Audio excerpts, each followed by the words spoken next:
حضرت علی رضی اللہ تعالیٰ عنہ فرماتے ہیں کہ میں تب سے سمجھ گیا تھا کہ اس امت کے اندر دو گروہ ہوں گے.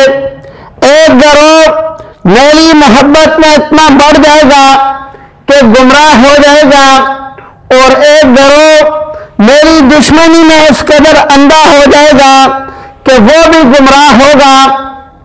اور یہ دونوں گروہ اس کائنات کے اندر اس وقت بھی موجود ہیں.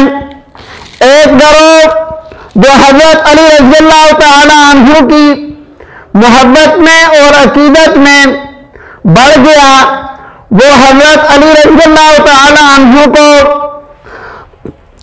تمام صحابہ سے افضل قرار دیتے ہیں، صحابہ سے بڑھ کر انبیاء سے بھی افضل قرار دیتے ہیں.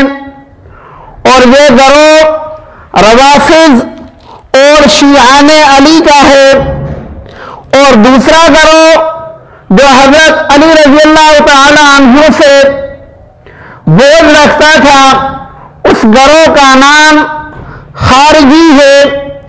اور اسی گروہ کے کچھ لوگوں نے حضرت علی رضی اللہ تعالی عنہ کو شہید کیا تھا. جنگ مہران شعبان سن 38 ہجری میں ہوئی تھی.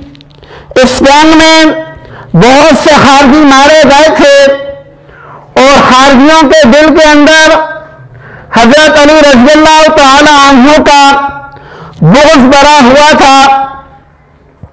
چنانچہ 3 خارجی انہوں نے آپس میں مشورہ کیا کہ اس وقت 3 آدمی ایسے ہیں کہ جب تک وہ زندہ رہیں گے ہمارے لیے اور اس خطہ عرض کے لیے، یہ ان کی اپنی سوچ تھی جو غلط تھی کہ وہ مناسب نہیں ہے، یہ فتنہ فساد ہوتا رہے گا. ان میں ایک نام حضرت عمر بن عاص رضی اللہ تعالی عنہ کا ہے، دوسرا نام سیدنا امیر معاویہ رضی اللہ تعالی عنہ کا ہے، اور تیسرا نام خلیفہ رابع حضرت علی رضی اللہ تعالی عنہ کا ہے. یہ 3 آدمی ایسے ہیں، ان تینوں نے یہ مشورہ کیا کہ جب تک یہ زندہ رہیں گے تو اس طرح کے معاملات ہوتے رہیں گے. چنانچہ تینوں نے مشورہ کیا کہ ہم ایک ہی وقت میں ان تینوں کو شہید کر دیتے ہیں.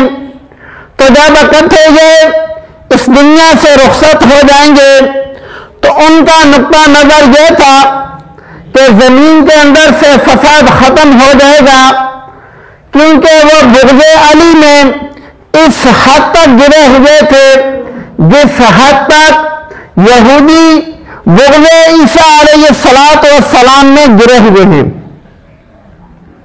چنانچہ یہ 3 آدمی اپنے اپنے علاقے سے روانہ ہوئے.